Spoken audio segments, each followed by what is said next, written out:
Hello friends, मेरा नाम रोहित गुप्ता है और रीजनिंग में हमारा चैप्टर चल रहा था इनइक्वलिटी या असमानता, जिसका हमने फर्स्ट भाग करा दिया था। आज हम वीडियो का सेकंड भाग लेकर आए हैं इस चैप्टर का। तो चलिए स्टार्ट कराने से पहले अगर किसी ने मेरे चैनल को सब्सक्राइब नहीं किया है तो प्लीज़ मेरे चैनल को सब्सक्राइब कर लीजिए, जिसका नाम है MR क्लासेस स्टडी। चलिए स्टार्ट करते हैं। कुछ क्वेश्चन कराने से पहले हम कुछ साइन पर डिस्कस कर लेते हैं। तो जैसे मैं कहता हूं कि a b के बराबर है, a b के बराबर है। अगर इस इक्वल साइन को मैं बीच में से कट कर दूं तो इसका मतलब हो गया कि a b के बराबर नहीं है, a b के बराबर नहीं है। जब a b के बराबर नहीं है तो क्या क्या कंडीशन हो सकती है? हो सकता है कि a b से बड़ा हो, या हो सकता है कि a जो है वो छोटा हो b से। भाई जब a और b आपस में बराबर नहीं है तो सिर्फ दो कंडीशन ही तो बन सकती हैं, या तो a बड़ा होगा b से या a छोटा होगा b से। तो इस साइन को मैं क्या लिख सकता हूँ? नॉट इक्वल साइन को मैं लिख सकता हूँ ग्रेटर देन और लेस देन। क्लियर है इतनी बात? दूसरा मैंने कहा आपसे कि a ग्रेटर देन है b के। इसका मतलब क्या हुआ? इसका मतलब ये हुआ कि a बड़ा है b से, लेकिन अगर मैं बीच में से कट लगा दूं तो इसका मतलब ये हो गया कि a not greater than b, मतलब a बड़ा नहीं है b से। और जब a b से बड़ा नहीं है तो हो सकता है a b के बराबर हो, या हो सकता है a छोटा हो b से। जब बड़ा नहीं है तो तभी तो दो कंडीशन अदर बनेंगे, या तो a बराबर होगा b के या फिर a छोटा होगा b से। तो इस साइन को मैं क्या लिख सकता हूँ? तो इस साइन को नॉट ग्रेटर देन के साइन को मैं लिख सकता हूँ या तो लेस देन या फिर इक्वल। क्लियर है? तो जहां भी ये साइन आए इसका मतलब ये होता है, जहां भी ये साइन आए इसका मतलब ये होता है।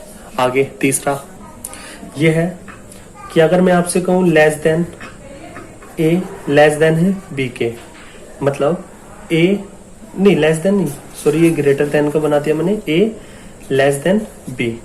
इसका मतलब क्या हुआ? a छोटा है b से। लेकिन अगर इस लेस देन के साइन को मैं बीच में से कट कर दूं तो इसका मतलब क्या पढ़ा जाएगा? अब पढ़ा जाएगा a not less than b। Hindi में अगर मैं बोलूं तो इसका मतलब ये हुआ कि a b से छोटा नहीं है।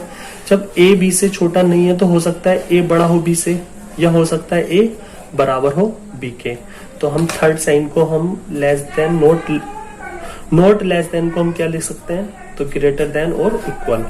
तो जहां भी ये साइन आए इसका मतलब ये होता है। इसके बाद जैसे इस साइन की बात चल रही हो ग्रेटर देन और इक्वल की, भाई कोई भी चीज, जैसे मैंने आपसे कहा a ग्रेटर देन और इक्वल है b के, तो इसका मतलब ये हुआ कि a बड़ा होगा या बराबर होगा b के। ठीक है, लेकिन अगर मैं इस साइन को बीच में से कट कर दूं तो इसका मतलब ये हो गया कि a नॉट ग्रेटर देन और इक्वल टू b, मतलब a ना तो b से बड़ा है और ना ही बराबर है। जब a ना तो बड़ा है और ना बराबर है तो इसका मतलब ये हुआ कि a 100% क्या होगा? b से छोटा होगा। तो जहां भी ये साइन आ जाए आपका नॉट ग्रेटर देन और इक्वल का, तो इसका मतलब होता है लेस देन। क्लियर है? चौथा साइन ये हो गया आपका। पांचवा साइन क्या है? तो पांचवा साइन ये है, जैसे मैंने आपसे कहा कि a नॉट लेस देन और इक्वल टू b, मतलब a जो है वो b से ना तो छोटा है और ना ही बराबर है। तो क्या होगा? a 100% b से बड़ा होगा। भाई होगा ना, जब a ना तो b के बराबर है और ना ही छोटा है तो बड़ा ही होगा। तो मैं कह सकता हूं अगर कभी भी ये वाला साइन आएगा नॉट लेस देन और इक्वल का, तो इसका मतलब होता है ग्रेटर देन। ठीक है, बस इसको, ये 5 साइन होते हैं, जिसका मतलब क्या होता है वो मैंने यहाँ पे बॉक्स में बंद करके आपको बता दिया। आपको ये याद रखना है। चलिए अब पहले क्वेश्चन पे आ जाते हैं। तो हमने पहला क्वेश्चन लिया है, हमें स्टेटमेंट दिया है, 2 स्टेटमेंट दिए हैं और 2 ही हमें कंक्लूजन दिए हैं। तो पहला स्टेटमेंट हमको दिया है, पहला कथन दिया है हमको कि P not greater than T equal R। पहला स्टेटमेंट ये दिया है। दूसरा दिया है हमें T ग्रेटर देन Q। उसके बाद हमें दिए हैं 2 कंक्लूजन। चलिए, तो मैंने आपको बताया कि जब भी ये साइन आएगा P P T से बड़ा नहीं है। इसका मतलब क्या हुआ, जब P T से बड़ा नहीं है तो P हो सकता है T के बराबर हो, या हो सकता है P छोटा हो T से। तो इस साइन को मैं क्या लिख सकता हूँ, तो इस साइन को मैं लिख सकता हूँ, यहाँ पे मैं स्टेटमेंट द्वारा मॉडिफाई करके लिख रहा हूँ। तो मैं लिख सकता हूँ P लेस देन और इक्वल T बराबर R, और दूसरा स्टेटमेंट हमारा क्या है, T greater than Q। Clear है भी इतना। चलिए अब पहले कंक्लूजन में आ जाते हैं। तो पहले कंक्लूजन में हमें दिया है कि P, कंक्लूजन जो बना है हमारा दो लेटर से बना है, P और R से। तो मुझे स्टेटमेंट में जाना है P से R। P से R जाने के लिए मैं कहां से होकर जाऊंगा, तो पहले मैं P से जाऊंगा T, फिर T से जाऊंगा R, और मेरा रास्ता वही है जिस रास्ते पे मैं चलता हूं, मतलब लेफ्ट से राइट, लेफ्ट से राइट।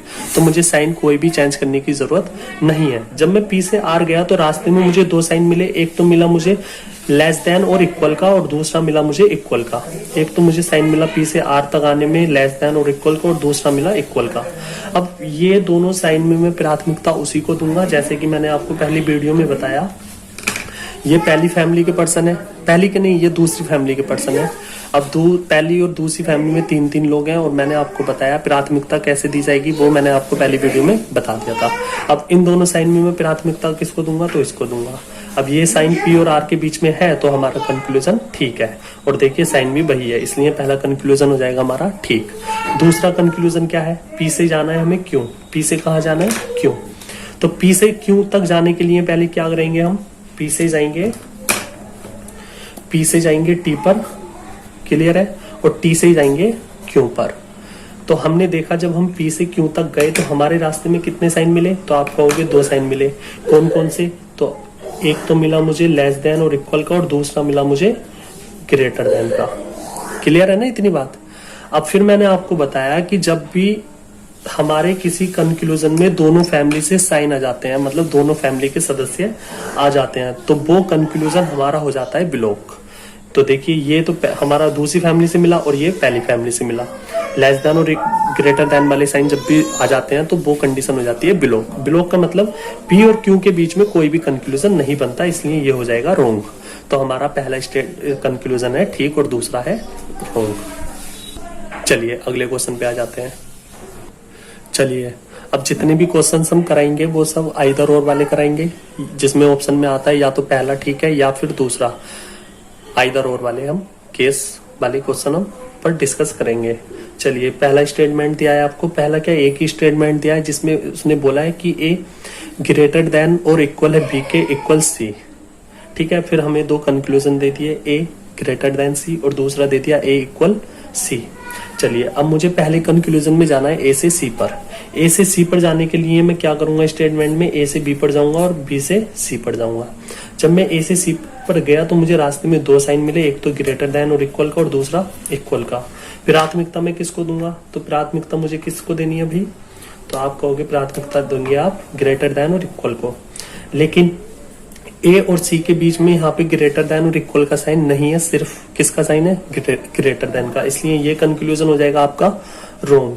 उसके बाद A से C पर फिर जाऊंगा और रास्ते में मुझे दो ही साइन मिलेंगे, कौन कौन से, ये दोनों, कौन कौन से, यही दोनों मिलेंगे, एक तो ग्रेटर देन और इक्वल का और दूसरा इक्वल का। और A और C में के बीच में मैं देखूंगा तो मुझे जो कंक्लूजन मिलेगा वो मिलेगा A ग्रेटर देन और इक्वल C। लेकिन ये यहाँ पर भी नहीं है, यहाँ पर दिया है हमें कंक्लूजन A इक्वल C, इसलिए ये भी हो जाएगा रोंग। जब दोनों रोंग हो जाएंगे उसके बाद आइदर और वाला केस कैसे हमें पहचानना है वो देख लीजिए अब ध्यान से। तो आइदर और वाले केस के लिए तीन कंडीशन इसमें फॉलो होनी चाहिए। वो तीन कंडीशन क्या है, पहली कंडीशन ये है कि दोनों कंक्लूजन हमारे होने चाहिए रोंग। तो पहली कंडीशन फॉलो हो गई, देखिए पहला भी कंक्लूजन रोंग है और दूसरा भी कंक्लूजन रोंग है। दूसरी कंडीशन क्या होनी चाहिए, दोनों जो कंक्लूजन हमें दिए हैं और जो दोनों रोंग आए हैं उनमें सब्जेक्टिव केस और ऑब्जेक्टिव केस होने चाहिए सेम। अब ये क्या है, तो मेरे भाई ये है, मैंने कहा सब्जेक्टिव केस से मतलब है जो लेफ्ट हैंड पे आए वो भी इक्वल होना चाहिए, जो राइट हैंड पे आए दोनों कंक्लूजन में वो भी इक्वल होना चाहिए। अब तीन कंडीशन में दो कंडीशन तो हो गई फॉलो, तीसरी कंडीशन क्या है, तो तीसरी कंडीशन ये है, ध्यान से सुनना इस चीज को, जैसे मैंने आपको बताया ए से सी तक जाने के लिए हमें दो साइन रास्ते में मिले, एक तो मिला ग्रेटर देन और इक्वल का और दूसरा मिला हमें इक्वल का। तो मैं अगर आपसे पूछूं ए और सी के बीच में जो हमारा रिजल्ट आता वो क्या आता, तो आप कहते ए और सी के बीच में जो रिजल्ट आता प्राथमिकता हम किसको देंगे, ग्रेटर देन और इक्वल को। तो हमारे जो ए और सी के बीच में जो रिलेशन बनता वो ये बनता, या तो ए बड़ा होता सी से या होता बराबर। क्लियर है, जो हमारा रिजल्ट बनता। ध्यान से सुनना, तीसरी कंडीशन, दो कंडीशन तो आप समझ गए होंगे, तीसरी कंडीशन में क्या है ध्यान से सुनिए। तो हमारा जो रिलेशन बनता वो ये बनता ए और सी के बीच में। लेकिन जब भी ये कंडीशन हमारी बनी, रिजल्ट बना, अगर यहाँ पे भी हम देखें ए मतलब दोनों कंक्लूजन में देखें ए बड़ा है सी से, दूसरा बोला ए बराबर है सी के, जब इन दोनों साइन को मैं मर्ज करूंगा, मिलाऊंगा, तो क्या साइन बनकर आएगा, ये आएगा भाई, यही तो आएगा। तो ए और सी के बीच में इन साइन के द्वारा क्या बनेगा, ये कंक्लूजन बनेगा। तो मैं कह सकता हूं जब ये और ये दोनों सेम आ जाएं तो हमारा आइदर और वाला केस लग जाता है। मतलब तीसरी कंडीशन ये हो जाती है जब ये दोनों सेम आ जाएं। भाई दो कंडीशन क्या बताई मैंने, दो कंडीशन मैंने ये बताई कि दोनों कंक्लूजन होने चाहिए हमारे रोंग। दूसरी कंडीशन मैंने बताई कि सब्जेक्टिव केस और ऑब्जेक्टिव केस होने चाहिए बराबर। दो कंडीशन फॉलो हो गई। तीसरी कंडीशन मैंने आपको बताया कि जो हमारे ए और सी के बीच में जो रिलेशन बनेगा वो हम निकाल के देखेंगे। उसके बाद जो हमारे कंक्लूजन यहाँ पर दिया है ए और सी के बीच में, हम यहाँ पर भी हम एक कंक्लूजन निकाल कर देखेंगे। जब ये दोनों कंक्लूजन सेम आ जाएंगे, सेम, तो तीनों कंडीशन हमारी फॉलो हो जाएंगी। और जब तीनों कंडीशन फॉलो हो जाएंगी तो हम कह सकते हैं हमारा जो आइदर वाला केस है, आइदर और वाला केस है, वो इसको फॉलो कर रहा है। तो हम कह सकते हैं आइदर फर्स्ट और सेकंड फॉलो, या हिंदी में मैं कह सकता हूं या तो पहला या दूसरा अनुसरण करता है या सत्य है। तो आइदर और वाला केस तभी लगता है जब ये तीनों कंडीशन फॉलो होती हैं। चलिए दूसरे क्वेश्चन पे डिस्कस कर लेते हैं। चलिए आइदर और वाला मैं एक क्वेश्चन और लेकर आया हूं, इस पे डिस्कस करते हैं। जैसे हमें एक स्टेटमेंट दिया है कि P ग्रेटर देन और equal Q, Q equal R, R greater than T, T less than S। उसके बाद हमें दो कंक्लूजन दे दिए, पहला कंक्लूजन और ये दूसरा कंक्लूजन। तब हम देखेंगे कि हमें पहले कंक्लूजन में P से R जाना है। P से R जाने के लिए मैं पहले P से Q जाऊंगा और Q से R जाऊंगा। जब मैं P से R तक जाऊंगा तो मुझे दो साइन मिलेंगे, एक ग्रेटर देन और इक्वल का और एक दूसरा इक्वल का। और मैं यहाँ पे देखूंगा कि मेरा ये पहला कंक्लूजन है वो हो जाएगा रोंग, और दूसरा कंक्लूजन भी क्या हो जाएगा, तो दूसरा कंक्लूजन भी हो जाएगा रोंग। अब जब मुझे दोनों कंक्लूजन मिले रोंग, उसके बाद मैं आइदर और वाली कंडीशन को देखूंगा कि वो यहाँ पे बन रही है नहीं बन रही है। तो आइदर और वाली कंडीशन कैसे बनेगी, तो उसके लिए तीन कंडीशन मैंने आपको बताई, जिनमें पहली कंडीशन मैंने आपको बताई कि दोनों कंक्लूजन होने चाहिए रोंग। तो आप कहोगे पहली कंडीशन हो रही है फॉलो। उसके बाद मैंने दूसरी कंडीशन बताई कि सब्जेक्टिव केस और ऑब्जेक्टिव केस होने चाहिए सेम। तो इन दोनों कंक्लूजन में भी बैठ रहे हैं सेम, तो दूसरी कंडीशन भी फॉलो हो गई। तीसरी कंडीशन मैंने आपको बताई कि जो P और R के बीच में रियल वाला रिजल्ट बनेगा वो क्या बनेगा, तो आप कहोगे P, इन दोनों से जो रिजल्ट बनेगा, इन दोनों में प्राथमिकता किसको देंगे हम, तो आप कहोगे इसको देंगे ग्रेटर देन और इक्वल को। तो P ग्रेटर देन और इक्वल R, तो हमारा जो रिजल्ट बनता वो ये बनता। अब हम देखेंगे इन दोनों कंक्लूजन से इन दोनों साइन को मिलाने के बाद हमारा जो कंक्लूजन बनेगा, या दोनों साइन को मर्ज करने के बाद जो हमारे साइन बनेगा वो इस प्रकार से बनेगा। तो P और R के बीच में यहाँ पे क्या कंक्लूजन बनेगा, तो P और R के बीच में यहाँ पे कंक्लूजन बनेगा ग्रेटर देन और इक्वल का, इन दोनों साइन से। उसके बाद हम इन दोनों को देखेंगे चेक करके कि ये सेम आ रहे हैं क्या। अगर ये दोनों सेम आ गए तो तीसरी कंडीशन भी हो जाएगी फॉलो। अब जब तीनों कंडीशन फॉलो हो जाती हैं तो हमारा आइदर और वाला केस लग जाता है। तो हम कह सकते हैं आइदर फर्स्ट और आइदर सेकंड, या तो पहला ठीक है या फिर दूसरा ठीक है। तो आई होप ये आइदर और वाला केस आपको अच्छे से समझ में आ गया होगा।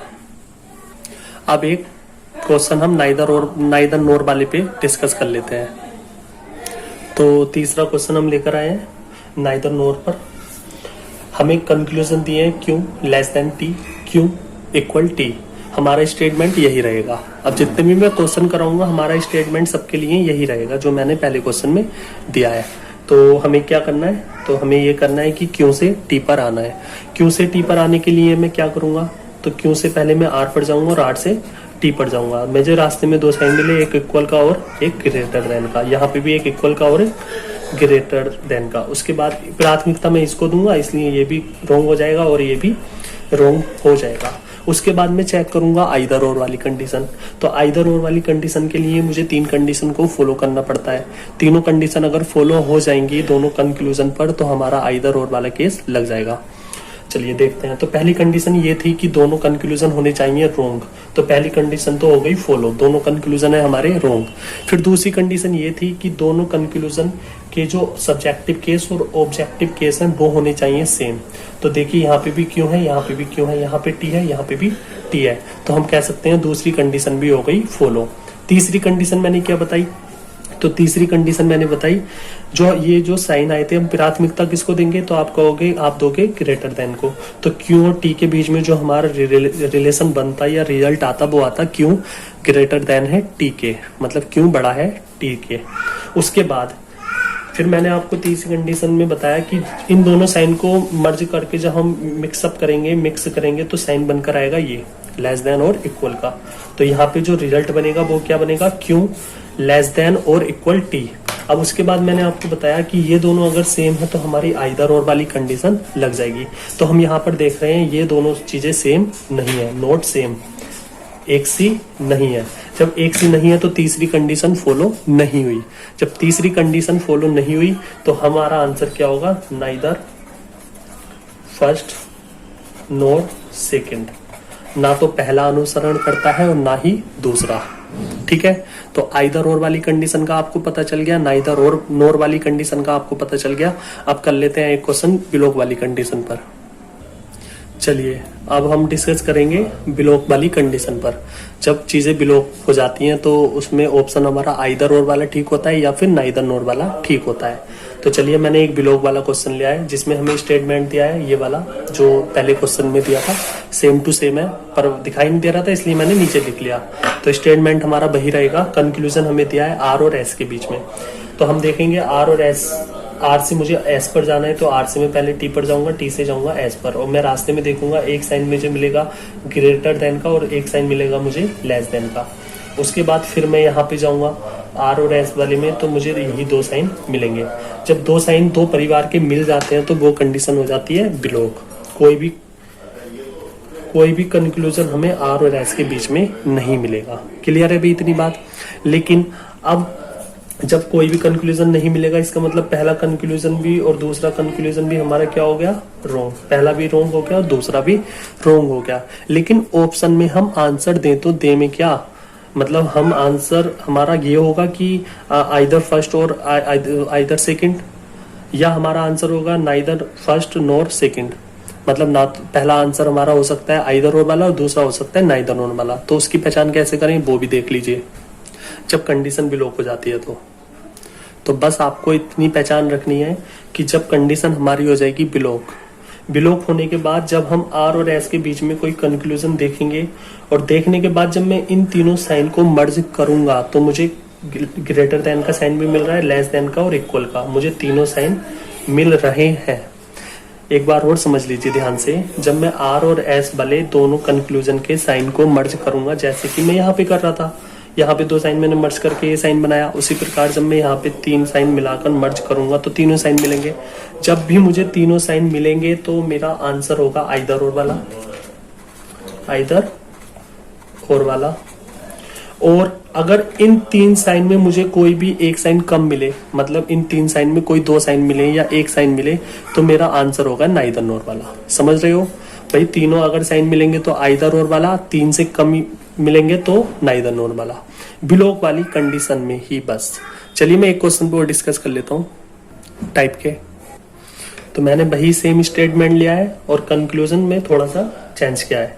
तो जब मैं आर से एस पर जाऊंगा तो मेरे सामने 2 साइन ये आएंगे यहाँ पर भी और यहाँ पर भी, और जब दोनों साइन आ जाएंगे तो कंडीशन हो जाएगी बिलोक। उसके बाद अब मुझे आंसर आइदर और में देना है या नाइदर नॉर में देना है। तो मैंने आपको बताया जब हम दोनों कंक्लूजन में देखेंगे इन दोनों कंक्लूजन के साइन को हम मर्ज करेंगे, मिलान करेंगे, तो उसके बाद जो साइन आएंगे वो आएगा एक तो ग्रेटर देन और एक लेस देन। और मैंने आपको बताया जब यहाँ पे तीनों साइन आ जाएंगे तो आइदर और वाला हमारा केस हो जाएगा, और अगर उन 3 साइन में एक भी साइन कम आएगा तो हमारा नाइदर नॉर वाला केस हो जाएगा। तो हम देख रहे हैं दोनों कंक्लूजन में हमें सिर्फ साइन मिले दो, एक तो ग्रेटर देन का और एक लेस देन का, इसलिए ये दोनों कंक्लूजन तो रॉन्ग थे ही, ये पहला भी और दूसरा भी, लेकिन केस कौन सा हो जाएगा, नाइदर नॉर वाला। क्लियर है अभी इतनी बात। अगर यहाँ पे तीनों साइन आते मर्ज करने के बाद तो हमारा केस हो जाता आइदर और वाला। चलिए ये चैप्टर हो गया आपका कंप्लीट। अब आप इस चैप्टर को अच्छे से वीडियोस वगैरह देख के इसकी दोनों भाग, और आप किसी भी बुक से, किसी भी राइटर की बुक से आप क्वेश्चन की प्रैक्टिस सेट लगाइए, बिल्कुल सारे क्वेश्चंस हो जाएंगे। और 15-20 दिन के बाद मैं एक ऐसी सीरीज स्टार्ट कर रहा हूँ जिसमें मैं प्रति एक चैप्टर से टफ क्वेश्चन लूंगा, बड़े एग्जाम्स के क्वेश्चन लूंगा, और प्रति एक चैप्टर से लगभग 20 से 30 क्वेश्चन के बीच में क्वेश्चन पर डिस्कस किया करेंगे। और ये क्वेश्चन सिर्फ और सिर्फ उनके लिए होंगे जिनको सारे चैप्टर्स आते होंगे और बहुत अच्छे से आते होंगे, क्योंकि वो 20 या 25 क्वेश्चन सब कुछ आपको बता देंगे कि आप कितने पानी में हैं और कितने बाहर हैं, मतलब आपने उस चैप्टर पर कितनी मेहनत की है, कितने अच्छे से सीखा है और कितने अच्छे से उस पर काम किया है।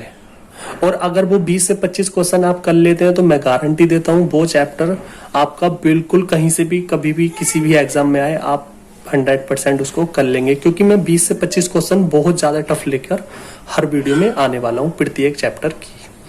चलिए, thank you so much, take care.